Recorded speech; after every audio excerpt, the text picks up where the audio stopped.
முதலாவதாக திரு மாதவன், தேசிய ஜனநாயக கூட்டணியில திரு நிதிஷ்குமார் அவர்களின் தலைமையில் தான் நாங்கள் தேர்தலில் பங்கேற்கிறோம் என்பதான விஷயத்தை முன்வைக்கிறார் திரு அமித்ஷா அவர்கள். ஆனால் முதல்வர் வேட்பாளர் அவர்தான் என்று சொல்வதில் என்ன தயக்கம், என்ன மாதிரியான கணக்கு இது, என்ன நினைக்கிறார் அமித்ஷா? பொதுவாக அமித்ஷா அவர்கள் சொன்னது ஒரு மாதிரி கிளியரா இல்லைன்னு தான் சொல்லணும். தெளிவா இல்லவே இல்லை.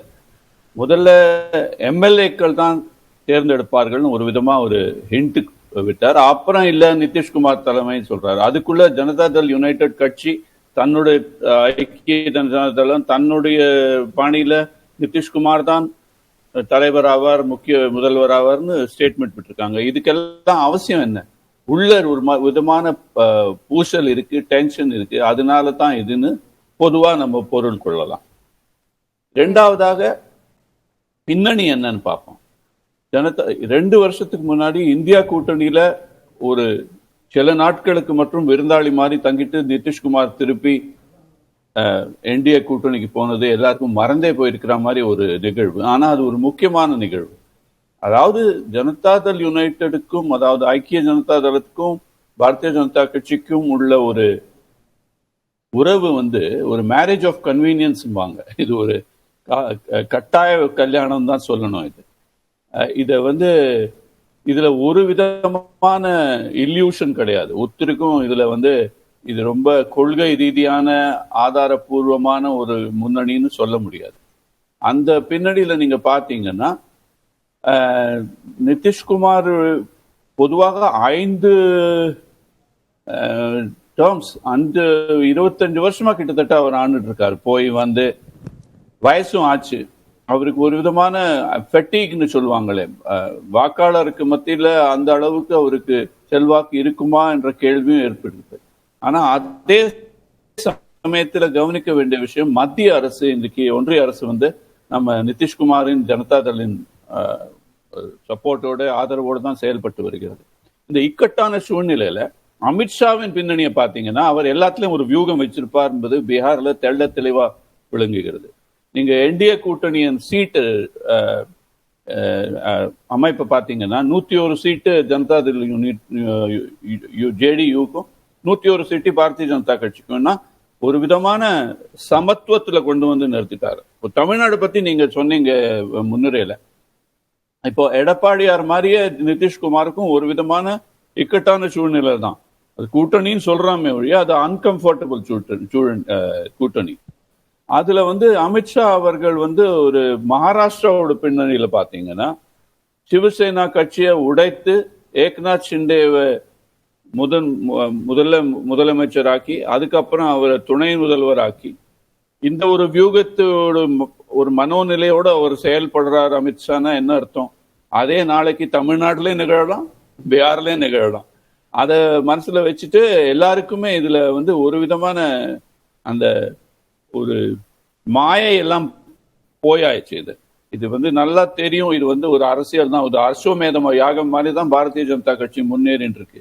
இன்னைக்கு நீங்க கூட்டணி, நாளைக்கு நீங்க இன்னைக்கு தலை நாளைக்கு வால்ங்கிற மாதிரி ஒரு பிம்பம், மினிமம் ஒரு பிம்பம் அல்லது ஒரு யதார்த்தமாவே பார்க்கலாம்.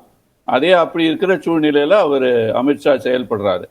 இந்த இக்கட்டான போல தேர்தலுக்காக இந்த கூட்டணி இல்ல பிற மாநிலங்களிலும் இதே பாணியை கடைபிடிக்கிறது என்றால் தனிப்பெரும்பான்மைப்பட்ட ஆட்சி என்ற ஒன்றை தான் பாஜக விரும்புகிறதா? அதெல்லாம் ஒரு தூரத்து கனவுங்க.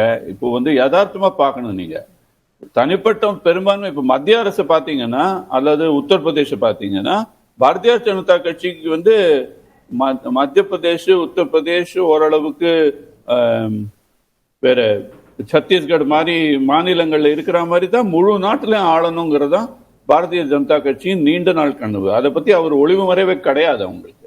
ஆனா சாதி அரசியல், சமூக நீதி, தென் மாநிலம் வட மாநிலத்தில் உள்ள பல விதமான வித்தியாசங்கள், மொழி சார்ந்த அரசியல், இது எல்லாத்தையும் நீங்க தேர்த்து பார்த்தீங்கிறதே பாரதிய ஜனதா கட்சி அப்பப்ப சிச்சுவேஷனுக்கு ஏற்ற மாதிரி, சூழ்நிலைக்கு ஏற்ற மாதிரி ஒரு கூட்டணி அரசியல் அமைச்சிட்டு கொஞ்சம் கூடவே தன்னுடைய காய்களை இந்த சதுரங்கத்துல கொஞ்சம் கொஞ்சமா நகர்த்திட்டு இருக்கு. இப்போ தமிழ்நாட்டுல நயினார் நாகேந்திரன் ஒரு பகடைக்காய், செங்கோட்டையன் அதிமுக இருக்காரே ஒழிய அதுவும் ஒரு பாரதிய ஜனதா கட்சி நீண்ட நாள் கனவோட சேர்ந்த ஒரு காயத்தான் பார்க்கணும். அதை பத்தி அப்புறமா பேசலாம் நம்ம இதுலயே நிகழ்ச்சியில. பொதுவா பாரதிய ஜனதா கட்சி ஒரு சதுரங்க விளையாட்டு தான் விளையாட்டு. அந்த சதுரங்க வேட்டையில இப்ப நிதிஷ்குமாரும் எடப்பாடியாரும் ஒரு சில முக்கியமான காய்களை தான் பார்க்கணும். இல்ல அந்த காய்களை நகர்த்துவதன் மூலமாக பாஜக எதை நோக்கி செல்கிறது, எதை குறிவைக்கிறார்? எதை நோக்கி பொதுவா 3 விதமா பார்க்கலாம். ஒண்ணு கூட்டணி அரசியல் அமைச்சா அரசியல்ல உள்ள பங்குனால அவங்க என்ன வேணா அதை சாதிச்சுக்கலாங்கிறது ஒரு முதல் விஷயம். ரெண்டாவது, இன்னைக்கு கூட்டணி அரசியலை வச்சு அந்த செல்வாக்கு உண்டு பண்ணிட்டு நாளைக்கு தனி கட்சியா அமைக்க பெரும்பான்மை ஆகிறதுக்குள்ள முயற்சின்னு பார்க்கலாம். மூன்றாவது, என்னவா இருந்தாலும் காங்கிரஸ் ஓரம் கட்டுறது ரொம்ப முக்கியம். இன்னைக்கு தேதிக்கும் காங்கிரஸ் பலவீனப்பட்டாலும் அது தேசிய கட்சி, முக்கியமாக பாரதிய ஜனதா கட்சியை எதிர்த்து நிற்கும் ஒரு கட்சி. குறிப்பாக ராகுல் காந்தியின் தலைமையில் ஒரு விதமா அது ஒரு புத்துணர்வோட செயல்படுகிறது என்பதும் ஒரு யதார்த்தம். இதை 3ஐயும் அமைச்சுட்டு அவங்க கூடிய மட்டும் இருக்கிற சூழ்நிலை எவ்வளவு முன்னேற முடியுமோ அவ்வளவு முன்னேறும் ஒரு முயற்சி இது. அதனால்தான் அஸ்வமேத யாகம்ங்கிறீங்க. அவங்க கூடிய மட்டும் தன் குதிரையை கூட்டின்னு போங்க, ஒவ்வொரு மாநிலத்துக்குள்ள கூட்டின்னு போறாங்க. சரி, நம்ம தொடர்ந்து பேசுவோம் திரு மாதவன்.